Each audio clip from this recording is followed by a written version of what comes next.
Welcome back to Suman TV. తరచుగా చూస్తున్నాం కదా ఈ మధ్యన సనత్ నగర్లో ఫ్రిడ్జ్ బ్లాస్ట్ అయింది.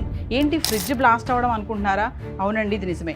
ఎందుకంటే గీజరు, ఏసీ ఇవే కాదు, ఈ మధ్యకాలంలో ఫ్రిడ్జ్లు కూడా బ్లాస్ట్ అవుతున్నాయంట. అంటే మనం ప్రతి ఒక్క ఇళ్లలో ఖచ్చితంగా రిఫ్రిజిరేటర్ అనేది వాడుతూ ఉంటాం కదా. మన వస్తువులన్నీ కూడా మనం ఫ్రిడ్జ్లో పెట్టుకుంటూ ఉంటాము. కొన్ని పాలు, పెరుగు, ఇంకా చాలా చాలా చిన్న చిన్న వస్తువులు, కూరగాయలు ఇవన్నీ కూడా ఉంటాయి. మరి అసలు ఫ్రిడ్జ్ని ఎలా వాడుతున్నారు? ఎందుకు ఫ్రిడ్జ్లు పేలుతున్నాయి? అసలు పేలడానికి గల కారణాలు ఏంటి? మన ఫ్రిడ్జ్ని మనము ఎప్పటికెప్పుడు సర్వీస్ చేయించుకుంటున్నాం. చాలామంది ఇళ్లలో ఏంటంటే ఎప్పటి నుంచో వాడుతూనే ఉంటారు ఫ్రిడ్జ్, దాన్ని అసలు కేర్ తీసుకోరు, ఎలా ఉంది, పనిచేస్తుందా లేదని కూడా గమనించుకోరు. ఇంకొకటి ఏంటంటే నిండా పెట్టేస్తారు సామాన్లు దాంట్లో. అసలు అలా పెట్టడం ఎంతవరకు కరెక్ట్? మరి ఇవన్నీ కూడా మీకు తెలియాలి కదా. సో ఈరోజు నేను మీ అందరికీ కూడా ఫ్రిడ్జ్ డెమో చూపించడానికి అయితే వచ్చేసాను. ఏంటంటే ఫ్రిడ్జ్ని ఎలా వాడుతున్నాము, అసలు ఫ్రిడ్జ్లో మనం ఎలాంటి వస్తువులు పెట్టుకోవచ్చు, ఫ్రిడ్జ్ని అసలు ఎక్కడ పెట్టాలి, మరి ఎటైనా మనం వెళ్తున్నప్పుడు ఫ్రిడ్జ్ ఆఫ్ చేసుకుంటున్నామా, డోర్స్ ఓపెన్ చేసి పెడుతున్నామా లేదా, ఇవన్నీ కూడా మరింత సమాచారం అందించడానికి మనతో పాటు ఉన్నారు టెక్నీషియన్ మణికంఠ గారు. మరి సార్తో మాట్లాడదాము, జాగ్రత్తలు ఏంటి ఇవన్నీ కూడా తెలుసుకోండి. ఈ వీడియో ఎక్కడ పాజ్ చేయదు, స్టార్టింగ్ నుంచి ఎండింగ్ వరకు చూడండి. నమస్తే మణికంఠ గారు. నమస్తే మేడం. మణికంఠ గారు, మరి నాకు ఒకసారి ఈరోజు ఫ్రిడ్జ్ డెమో కావాలి. రీసెంట్గా మనకు సనత్ నగర్లో చూసుకుంటే ఫ్రిడ్జ్ బ్లాస్ట్ అయింది. ఎటువంటి ప్రాణ నష్టం అయితే జరగలేదు. అక్కడ ఉన్నటువంటి ఆ బాబు ఎవరైతే ఉన్నాడో తెలివిగా దాన్ని వాళ్ళ మదర్కి ఇన్ఫార్మ్ చేయడం, బయటకు వచ్చేసేయడము, పెద్ద ప్రమాదం అయితే జరగలేదు. కానీ ఇప్పుడు చాలా మందికి భయం వేస్తుంది, ఫ్రిడ్జ్ కూడా పేలుతుందా అని చెప్పేసి. అంటే మామూలుగా ఫ్రిడ్జ్ సరిగా వాడకపోతే ఏమైనా ప్రమాదాలు అంటారు, కానీ పేలడం వరకు వెళ్తుందా అంటే మాకు ఒకసారి వివరంగా ఈరోజు ఫ్రిడ్జ్ ఎందుకు బ్లాస్ట్ అవుతుంది, ఫ్రిడ్జ్ని ఎలా వాడాలి, కొంచెం జాగ్రత్తలు ఒకసారి. అలాగే మేడం. రిఫ్రిజిరేటర్ పేలే సందర్భాలు చాలా తక్కువ మేడం, కానీ కాలిపోయిన సందర్భాలు అయితే చాలా ఉన్నాయి మేడం. ఎందుకంటే పవర్ షార్ట్ సర్క్యూట్ వల్ల ఫ్రిడ్జ్లు కాలిపోయిన సందర్భాలు చాలా ఉన్నాయి.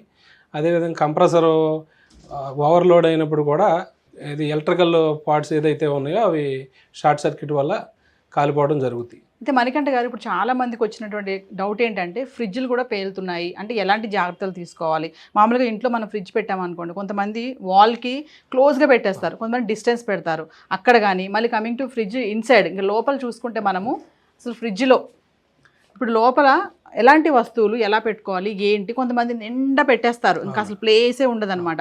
అలా పెట్టడం ఎంతవరకు కరెక్ట్? ఒక్కసారి మాకు అది. లేదు మేడం, ఈ ఫ్రిడ్జ్ వచ్చి వెనక కనీసం ఒక 6 ఇంచెస్ అయితే కూడా గ్యాప్ కంపల్సరీ ఉండాలి. ఎందుకంటే వెనక సైడ్ రేడియేటర్ ఉంటుంది, అది కూడా హీట్ అవ్వడం జరుగుతుంది. ఆ హీట్ అవ్వడం వల్ల ఆ హీటు ఎయిర్ తగిలి ఫ్రీ అయిపోవడం జరుగుతూ ఉండాలి. ఎయిర్ సర్క్యులేషన్ అనేది కంపల్సరీ కాబట్టి మినిమం 6 ఇంచెస్ గ్యాప్ అయితే కంపల్సరీ మెయింటైన్ చేయాలి. అదేవిధంగా ఫ్రిడ్జ్ మొత్తం నింపకూడదు. ఇక్కడ ఐస్ కట్టింది కదా అని ఫ్రీజర్ బాక్స్ అంటారు దీన్ని. ఫ్రీజర్ బాక్స్ని ఐస్ కట్టింది అంటే ఐస్ కడితే కనుక ఈ డీఫ్రాస్ట్ చేస్తే కనుక ఐస్ అంతా కరిగిపోవడం జరుగుతుంది. చాలామంది ఏంటంటే అది అయింది కదా అని చాకు పెట్టి, స్పూన్ పెట్టి దాన్ని కొడతారు గట్టిగా, రాదు అది వాళ్ళకి. అలా చేయడం ఎంతవరకు కరెక్ట్ అంటారు? ఫ్రీజర్ బాక్స్ అంటారు దీన్ని. ఈ ఫ్రీజర్ బాక్స్ వచ్చి ఐస్ కట్టడం జరుగుతుంది. ఐస్ కట్టడం గురించి ఇక్కడ ఓన్లీ డీఫ్రాస్ట్ చేస్తే సరిపోతుంది. ఈ బటన్ ప్రెస్ చేస్తే దానికి అదే ఐస్ కరిగిన తర్వాత మళ్ళీ రిలీజ్ అయిపోయి మళ్ళీ రీవర్కింగ్ జరుగుద్ది. కానీ ఏం చేస్తారంటే ఈ ఐస్ అంతా పోవాలనే ఉద్దేశంలో స్క్రూ డ్రైవర్ కానీ నైఫ్ కానీ ఉపయోగించి ఈ ఐస్ని తీయడానికి ప్రయత్నం చేసినప్పుడు ఆటోమేటిక్గా కింద అల్యూమినియం లేయర్ చాలా పలసగా ఉంటుంది, అది కూడా పైపులతో నిండి ఉంటుంది అనమాట. గ్యాస్ సర్క్యులేషన్ అవుద్ది. ఇవి ఫ్రిడ్జ్లోని అట్మాస్ఫియర్ని కూల్ చేయడానికి రిఫ్రిజరెంట్ ఫిలప్ చేయడం జరుగుతుంది. ఆ రిఫ్రిజరెంట్ ఈ హోల్ పడటం ద్వారా బయటకు వచ్చేయడం జరుగుతుంది. ఆ రిఫ్రిజరెంట్ కూడా ఫ్లేమబుల్ అవ్వడం వల్ల షార్ట్ సర్క్యూట్ అవుతుంది. అది వంటగదిలో పెట్టడం వల్ల ఆల్మోస్ట్ ఏంటంటే ఫ్రిడ్జ్లు మ్యాక్సిమం వంటగదిలోనే ఉంటాయి మేడం. వంటగదిలో ఉండటం వల్ల ఎల్పిజి గ్యాసు ఈ విధంగా ఆటోమేటిక్గా చిన్న స్పార్క్స్ వచ్చినా కూడా ఫ్లేమబుల్ అవుతాయి. సో గ్యాస్ కూడా కిచెన్ లో ఉంటుంది కాబట్టి ప్రాబ్లం అవుతుంది. అవును మేడం. ఫ్రిడ్జ్ కానీ అదేవిధంగా ఎల్పిజి స్టవ్, గ్యాస్ సిలిండర్ కూడా దూరంగా ఉండడానికి మెయింటైన్ చేయాలి. అంటే కిచెన్ లో ఫ్రిడ్జ్ పెట్టొద్దు అంటారు, సేఫ్ కాదా? సేఫ్ కాదు మేడం. చాలా మంది అయితే కిచెన్ లోనే పెట్టుకుంటారు. ఆల్రెడీ ఇరుకుగా అంటే తీసుకోవడానికి కంఫర్ట్ గా ఉంటుంది కాబట్టి ఫ్రిడ్జ్ కిచెన్లో పెడతారు, కానీ ఫ్రిడ్జ్ వచ్చి కొంచెం హాల్లో పెట్టుకోవడానికి ట్రై చేయాలి. ఇంకొక విషయం మణికంఠ గారు, మామూలుగా చాలా మంది ఫ్రిడ్జ్ని కడిగేస్తూ ఉంటారు, మొత్తం బయట పెట్టేసి బాల్కనీలో పైప్ పెట్టి వాటర్ వేసి మొత్తం శుభ్రం కడుగుతారు, ఒక మనిషి స్నానం చేసినట్టు అనమాట. అది అసలు కరెక్టే అంటారా? లేదు మేడం, ఫ్రిడ్జ్ కడగకూడదు. ఓన్లీ ఫ్రిడ్జ్ ఆఫ్ చేసి ప్లగ్ తీసేసి ఏదన్నా మనం క్లీన్ చేసుకునే ఉద్దేశం ఉంటే తడిపట్టి పెట్టి తుడుచుకోవాలి. తర్వాత మళ్ళీ పొడి పట్టి పెట్టి తుడిచేసేయాలి. తర్వాత మళ్ళీ ఆన్ చేసుకోవాలి. కానీ రన్నింగ్లో ఉన్నప్పుడు కడగకూడదు, అదేవిధంగా తడిపడతో తొడవకూడదు కూడా. అంటే కడిగితే పాడైపోతుందా, ఫ్రిడ్జ్ పోతుందా? ఫ్రిడ్జ్ పాడవటం కాదు కానీ మేడం, ఇప్పుడు ఇవన్నీ కూడా ఎలక్ట్రికల్ పార్ట్స్ ఉంటాయి. లోపలికి కంపల్సరీ కడిగినప్పుడు వాటర్ వెళ్తాయి, షార్ట్ సర్క్యూట్ కంపల్సరీ అవుతుంది. అంటే వైర్లకి ఎప్పుడైనా తడి తగిలిందంటే ఆల్మోస్ట్ స్పార్క్స్ వచ్చేస్తాయి. ఓకే. ఈ మధ్య కాలంలో ఫ్రిడ్జ్ లో చాలా మంది ఇప్పుడు వెజిటేబుల్స్ పెట్టుకుంటాం మనము, అంటే బాక్సెస్ పెడుతున్నారు, ప్లాస్టిక్ బాక్సెస్ లో పెట్టుకుంటున్నారు. ఇంతకుముందు ఏంటంటే కవర్స్ పెట్టేవాళ్ళు, మార్కెట్కి వెళ్ళినప్పుడు మనకు వాళ్ళు ఇస్తారు కదా పేపర్ బ్యాగ్స్ లాంటి, దాంట్లో డైరెక్ట్ పెట్టేస్తారు. అసలు అవన్నీ కరెక్టే అంటారా? బాక్స్లు పెట్టుకోవడం కానీ అది పెట్టుకోవడం ఇబ్బంది లేదు మేడం. ఇక్కడ వరకు ఆల్మోస్ట్ బాక్సెస్ పెట్టుకున్నా ఇబ్బంది లేదు. కానీ ఈ ఫ్రిజర్ బాక్స్ మొత్తం నింపేయకూడదు. ఇప్పుడు డబుల్ డోర్ ఫ్రిడ్జ్కి వచ్చి ఇక్కడ ఫ్యాన్ అనేది ఒక సిస్టమ్ వస్తుంది. డబుల్ డోర్కి వచ్చి ఫ్యాన్ అనేది సిస్టమ్ రావడం వల్ల ఫ్యాన్ ద్వారానే కూలింగ్ కిందకి స్ప్రెడ్ అవుద్ది కంప్లీట్గా. ఇప్పుడు ఆల్మోస్ట్ ఏం చేస్తారంటే రవ్వ, కిచెన్ కి సంబంధించిన ప్రతి వస్తువు, కారం కూడా కంప్లీట్ గా లోపల నింపేస్తున్నారు. ఫ్రిడ్జ్ ని ఒక బీరువా లాగా వాడేస్తున్నారు. కాబట్టి దానికి బ్రీతింగ్ స్పేస్ ఉండదు, ఎయిర్ వెళ్ళే సర్క్యులేషన్ ఉండదు. కాబట్టి బ్లాస్ట్ అయ్యే అవకాశం కూడా ఉంది మేడం. బ్లాస్ట్ అంటే ఏంటంటే ఇప్పుడు ఓవర్లోడ్ అవ్వడం వల్ల ఏమవుతుందంటే షార్ట్ సర్క్యూట్ అవ్వడం. మెయిన్గా కంప్రెసర్ పగిలిపోయిన సందర్భాలు చాలా తక్కువ అయినప్పటికీ కూడా మెయిన్గా ఏంటంటే ఇది వైర్లు కాలిపోయే అవకాశం ఉంటుంది. అంటే ఏదేమైనా ఫ్రిడ్జ్ ని టైట్ గా పెట్టొద్దు సామాన్లు. డబుల్ డోర్ ఫ్రిడ్జ్ లో కంప్లీట్ హీటరే ఉంటుంది, లోపల హీటర్ ఉంటుంది, టైమర్ ఉంటుంది. ఎక్కువ కంప్లీట్ గా నింపేయడం వల్ల అవి ఏవి ఆన్ అవ్వకుండా అయిపోతాయి అనమాట. ఇంకోటి మనకంటగా చాలా మంది ఫ్రిడ్జ్ డోర్ ని అస్తమాటు తీస్తూ ఉంటారు. పిల్లలే కదా, పెద్దవాళ్ళు కూడా చీటికి మాటికి ఆ వస్తువు అని ఈ వస్తువు అని. అది దానివల్ల ఏమవుతుందంటే మేడం, డోర్ తీస్తున్నాం అంటే కూలింగ్ బయటకు వెళ్ళిపోవడం జరుగుతుంది. ఎక్కువసేపు కంప్రెసర్ వర్కింగ్ చేయాల్సిన అవసరం ఉంటుంది, ఎక్కువ హీట్ అవ్వడం జరుగుతుంది. మెయిన్గా ఏంటంటే హీట్గా ఉన్న ప్లేస్లో ఫ్రిడ్జ్ను పెట్టకూడదు. అంటే కొంచెం అన్నా కనీసం గాలి ఆడే విధంగా ఉండాలి. అంటే ఇప్పుడు హాల్లో పెట్టుకోవాలంటున్నారు కదా మీరు, అంటే ఇప్పుడు ఇలా విండోస్ ఉన్న సైడ్లో పెట్టుకోవాలంటే అంటే పర్వాలేదు మేడం. హాల్లో కనీసం వెనక సైడ్ గ్యాప్ ఇస్తే ఇబ్బంది లేదు మేడం. సో మనకంటే గారు ఒక్కసారి మీరు కంప్రెసర్ అన్నారు కదా, నాకు ఒకసారి డెమో చూపించండి. కంప్రెసర్ వాల్ కి ఎంత డిస్టెన్స్ లో పెట్టుకోవాలి ఏంటి అనేది, అది పేలుతుంది అంటున్నారు, ఆ హీట్ అంటున్నారు కదా, ఒకసారి డెమో చూపించండి. మనకంటే గారు ఏంటి మరి ఫ్రిడ్జ్ మొత్తం వెనక్కి తిప్పేశారు? ఏం లేదు మేడం, కంప్రెసర్ గురించి చెప్పాల్సిన విషయం ఉంది. మేజర్ పార్ట్ రిఫ్రిజిరేటర్ లో మెయిన్ పార్ట్ కంప్రెసరే మేడం. కాబట్టి దాని గురించి తెలుసుకుందాం. ఇది వచ్చి కంప్రెసర్ మేడం. ఓకే. ఈ బ్లాక్ కలర్ ఏదైతే ఉందో ఫ్రిడ్జ్ యొక్క మోటార్ అనుకోవచ్చు, కంప్రెసర్ అనమాట. దీంట్లోనే గ్యాస్ నింపడం జరుగుతుంది మేడం.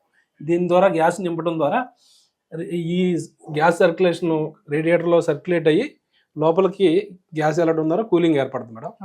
ఎప్పుడైనా లీకేజ్ సమస్యలు ఏమైనా వస్తే కూడా, అంటే గ్యాస్ అయిపోవడం సమస్య ఎప్పుడైనా వస్తే ఫ్రిడ్జ్ని ఆపేసుకుని టెక్నీషియన్ పిలిపించాలి మేడం. లీకేజ్ అంటే అండి ఆటోమేటిక్ ఏదైనా అనుకోకుండా గ్యాస్ అయిపోవడం కూడా జరుగుద్ది. మాకు తెలుస్తుంది లీకేజ్, కూలింగ్ రాకపోతే కనుక ఫ్రిడ్జ్ని ఆపేసేసారు. ఫ్రిడ్జ్ ఆపకుండా కంటిన్యూ రన్నింగ్ చేస్తే ఇబ్బంది అవుతుంది. మనకంటే గారు ఒకసారి చాలా వేడి వస్తూ ఉంటుంది ఆ గోడకి దీనికి గ్యాప్ లో, మనకు తెలుస్తుంది, హీట్ అబ్జర్వ్ చేయగలుగుతాం మనం. అలా ఎందుకు అంత హీట్? ఎందుకంటే ఇది హై ప్రెజర్ లో రన్ అవుతుంది madam. Compressor high pressure gas pump చేయడం వల్ల ఈ రేడియేటర్ అంతా హీట్ అవ్వడం జరుగుతుంది. ఈ రేడియేటర్ ఇప్పుడు కంప్లీట్ రిఫ్రిజిరేటర్ లోనే బాడీలోనే ఇచ్చేయడం జరుగుతుంది. బాడీలో ఇచ్చేయడం వల్ల ఇదేం బయటకు కనబడదు, ఇన్బిల్ట్ ఉంటది. ఇది పట్టుకుంటే హీట్ అవ్వడం, షాక్ కొట్టినట్టు అనిపిస్తుంది కానీ షాక్ కాదు, ఓన్లీ హీట్ అవ్వడం జరుగుతుంది. అందువల్ల మెయిన్ గా స్పేస్ కంపల్సరీ అని చెప్పేది ఏంటంటే ఇటు సైడ్ అటు సైడ్ కూడా కనీసం 2-3 ఇంచెస్ అయితే మినిమం గ్యాప్ ఉండాలి. బ్యాక్ సైడ్ ఏంటంటే మోటార్ కంప్రెసర్ ఉంటది కాబట్టి కంపల్సరీ 6 ఇంచెస్ గ్యాప్ అయితే మెయింటైన్ చేయాలి మేడం. అంటే ఇది వాల్ కి టచ్ అవ్వకూడదు, 6 ఇంచెస్ గ్యాప్ ఉండాలి. 6 ఇంచెస్ గ్యాప్ ఉండాలి. మీరు ఇదేదో అన్నారు, ఇది క్లీన్ చేసుకోవచ్చు అండి దీన్ని? ఈ ట్రే వచ్చి మినిమం మెకానిజం తో ఎవరైనా చేసుకోవచ్చు మేడం. ప్రత్యేకంగా మెకానిక్ ని పిలిపించి క్లీన్ చేయాల్సినంత అవసరం అయితే దీనికి లేదు.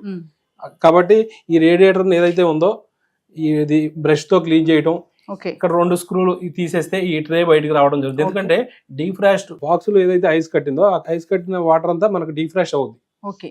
కూలింగ్ వచ్చిన తర్వాత కట్ ఆఫ్ జరుగుతుంది. కట్ ఆఫ్ అయినప్పుడు ఐస్ అంతా కరిగి ఈ పైప్ ద్వారా ట్రేలోకి వచ్చేస్తుంది. ఈ ట్రే అప్పుడప్పుడు కనీసం 6 months కోసారో 8 months కోసారో తీసి క్లీన్ చేసుకునే విధంగా ఉండాలి, లేకపోతే బ్యాడ్ స్మెల్ వచ్చే అవకాశం ఉంటుంది. మీరు ఇది బ్రష్ తో క్లీన్ చేసుకోవచ్చు అంటున్నారు. చేసుకోవచ్చు, ఏం ప్రాబ్లం ఉండదు. ఆఫ్ చేసుకుని చేసుకోవాలి మేడం. ఏదన్నా ఆఫ్ చేసుకుని చేసుకోవాలి. మెయిన్ గా ఏంటంటే ఇక్కడ ఈ పైపులను చూసుకుని కరెంట్ దగ్గర కొంచెం జాగ్రత్తగా చేసుకోవాలి. ఏదన్నా మనం బ్రష్ చేసేయచ్చు కదా అని మొత్తం కంప్లీట్ గా హార్డ్ గా చేయకూడదు. సింపుల్ గా చేస్తే నీట్ గా క్లీన్ అయిపోతుంది. ఇంకో విషయం ఏంటంటే చాలా మంది ఊర్లు వెళ్ళేటప్పుడు ఇంకా ఒక 10 రోజులైనా వెళ్తున్నామంటే ఉన్న సామాన్లన్నీ ఫ్రిడ్జ్ లో పెట్టేసుకొని మామూలుగా పిండ్లు కానీ ఉప్పులు కానీ కారం కానీ ఫ్రిడ్జ్ లో పెట్టేసి టైట్ గా నొక్కేసి వెళ్ళిపోతారు. ఫ్రిడ్జ్ కూడా ఆఫ్ చేయరు. అంటే అసలు ఫ్రిడ్జ్ మామూలుగా మనం 10 రోజులు కానీ 5 రోజులు కానీ ఊరు వెళ్తున్నామంటే ఫ్రిడ్జ్ ఆఫ్ చేసుకోవాలంటారు. ఆఫ్ చేసుకుంటే మంచిది మేడం. ఎందుకంటే మనం లేనప్పుడు ఇంట్లో ఏం జరుగుతుందో తెలియదు. ఏదైనా ఎలక్ట్రానిక్ వస్తువు ఏది వాడినా కూడా మనం లేనప్పుడు ఆఫ్ చేసుకుని వెళ్ళటమే సేఫ్ మేడం. లేకపోతే ఇప్పుడు దీంట్లో ఉండేది చాలా మినిమం సంబంధించిన వస్తువులే ఉంటాయి. అవి మరీ కాస్ట్లీ వస్తువులు అయితే లోపల ఏం పెట్టం. కాబట్టి తీసి బయట పెట్టి డోర్ కూడా ఓపెన్ చేసి వెళ్ళాలి. ఓపెన్ చేసి పెట్టాలి. డోర్ ఓపెన్ చేసి పెట్టడం వల్ల ఏంటంటే స్మెల్ రాదు. మామూలుగా ఫ్రిడ్జ్ షాక్ ఎప్పుడు కొడుతుంది అండి? ఏ ప్రాబ్లం వస్తే షాక్ ఇస్తుంది? ఎర్తింగ్ లేకపోవడం వల్ల షాక్ కొట్టడం. Earthing compulsory. ఫ్రిడ్జ్ కి కంపల్సరీ ఎర్తింగ్ అవసరం. ఎందుకంటే ఏసీలు అంటే కనీసం పైన ఉంటాయి కానీ ఫ్రిడ్జ్ మనం పట్టుకోవడమే ఫ్రీజర్ బాక్స్ లో చేయి పెట్టడం జరుగుతుంది. కాబట్టి మనం అందులో కిచెన్ లో ఉంటాం, తడిగాళ్లతో రావడం, పట్టుకోవడం షాక్ కంపల్సరీ కొడుతుంది. ఇంకో విషయం, ఫ్రిడ్జ్ మనకి ఏమీ అలారం ఉండదు, ఏం సిగ్నల్స్ ఇవ్వదు. కాబట్టి మన రీసెంట్ గా సనత్ నగర్ లో జరిగినట్టుగా బ్లాస్ట్ జరిగింది. అంటే రేర్ గా ఫ్రిడ్జ్ బ్లాస్ట్ అవడం అంటే ఇప్పుడు మనం వినలేదు. సో ఇప్పుడు జరిగింది కాబట్టి చాలా మందికి భయం వేస్తుంది, ఫ్రిడ్జ్ కూడా పేలుతుందా అంటే ఇలా ఎలాంటి జాగ్రత్తలు తీసుకోవాలనేది. ఒక్కసారి ఫైనల్ గా మా వ్యూవర్స్ కి అంటే ఎలాంటి జాగ్రత్తలు తీసుకోవాలి ఒకసారి? ఫ్రిడ్జ్ బ్లాస్ట్ అయిన సందర్భాలు చాలా రేర్ అయినప్పటికీ కూడా ఒకసారి జరిగిందంటే అది జరిగే అవకాశం ఉంది. కాబట్టి కంపల్సరీ మనం ఫ్రిడ్జ్ను కూడా ఏ వస్తువులైనా జాగ్రత్తగానే మెయింటైన్ చేయాలి. ఏ ప్రాబ్లం ఉన్నా టెక్నీషియన్ పిలిపించి చేయించుకోవాలి. ఏది ఫ్రిడ్జ్లో ప్రాబ్లం ఉన్నప్పుడు. ఫ్రిడ్జ్ ప్రాబ్లం లేనప్పుడు ఏది వర్షాలు పడినప్పుడు కావచ్చు, అదేవిధంగా గాలివాన వచ్చినప్పుడు స్విచ్ ఆఫ్ చేసి ప్లగ్ తీసేసేయటం మంచిది. తర్వాత మళ్ళీ ఆన్ చేసుకోవచ్చు.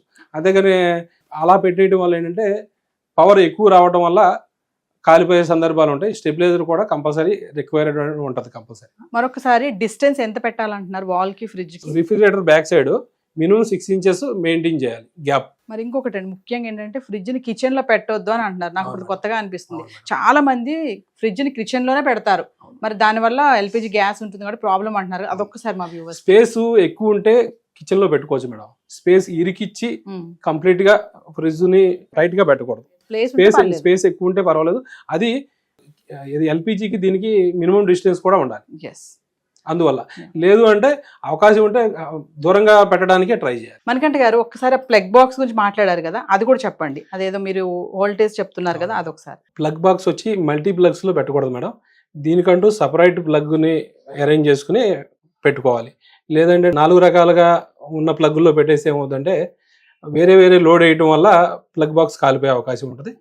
ఫ్రిడ్జ్ ప్రాబ్లం వస్తుంది. డైరెక్ట్ మనం బోర్డ్ కి పెట్టుకోవచ్చా, మామూలు స్టెబిలైజర్ పెట్టి పెట్టాలా? ఫ్రిడ్జ్ స్టెబిలైజర్ ఉండటమే మంచిది మేడం.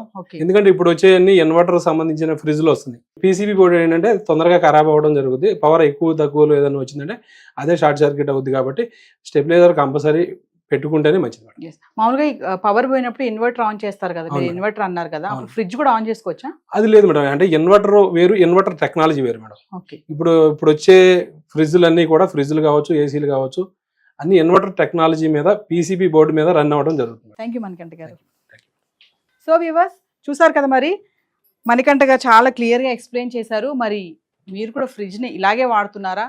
మరి రీసెంట్గా బ్లాస్ట్ జరిగింది, కొంచెం జాగ్రత్తలు తీసుకోండి. ఫ్రిడ్జ్ వాడేటప్పుడు ఎలా వాడుతున్నాము, మెయింటెనెన్స్ ఎలా చేస్తున్నాము చెప్పారు కదా. వాల్కి ఫ్రిడ్జ్కి 6 ఇంచెస్ గ్యాప్ అయితే ఖచ్చితంగా ఉండాలి. మరి క్లీనింగ్ కూడా చెప్పారు కదా, మొత్తం మనం శుభ్రంగా కడిగేయడం కాదు, నీట్గా క్లీన్ చేసుకోవాలి. ఒక క్లాత్ తీసుకొని ఇంకోటి టైట్గా పెట్టొద్దు ఫ్రిడ్జ్లో అని కూడా చెప్తున్నారు. మనం ఎక్కడికైనా ఊర్లో వెళ్ళినప్పుడు కూడా ఫ్రిడ్జ్ని ఆఫ్ చేసుకోవడం చాలా జాగ్రత్త. ఎందుకంటే ఆఫ్ చేసి డోర్ కూడా ఓపెన్ చేసి పెట్టాలని చెప్తున్నారు. మరి ఎంతమంది ఊర్లో వెళ్ళేటప్పుడు ఫ్రిడ్జ్ని ఆఫ్ చేస్తున్నారో మనకైతే తెలియదు. మరి ఇప్పుడు ఈ వీడియో చూస్తే ఖచ్చితంగా ఫాలో అవ్వండి. మరొక విషయం నేను కూడా కొత్తగా తెలుసుకున్నాను ఏంటంటే, మామూలుగా చాలా మంది ఫ్రిడ్జ్ ని కిచెన్ లోనే పెట్టుకుంటారు. ఎందుకంటే అనుకూలంగా ఉంటుంది, చేతికి దగ్గరలో ఉంటుంది, ఏమైనా తీసుకొని వాడుకోవచ్చు అనేసి. కానీ మణికంఠ గారు చెప్పేది ఏంటంటే మ్యాక్సిమము కిచెన్లో పెట్టకుండా హాల్లో పెట్టుకుంటే బాగుంటుంది. ఎందుకంటే ఎల్పిజి గ్యాస్ ఉంటుంది కాబట్టి ఎప్పుడైనా షార్ట్ సర్క్యూట్ అయినప్పుడు ప్రమాదం అనేది పెద్దగా జరగకుండా ఛాన్సెస్ ఉంటాయి. సో బయట పెట్టుకోండి, హాల్లో కానీ అట్లా చేసుకోండి అని చెప్తున్నారు. మీకు పెద్ద కిచెన్ ఉందనుకోండి, మీరు కిచెన్లోనే పెట్టుకోవచ్చు. ఒకవేళ చిన్న కిచెన్ ఉంటే మాత్రం బయట పెట్టుకోండి. మరి ఫ్రిడ్జ్ని కూడా ఎలా మెయింటైన్ చేయాలి, టాప్ టు బాటమ్ అన్నీ కూడా ఎక్స్ప్లెయిన్ చేసాం కదా.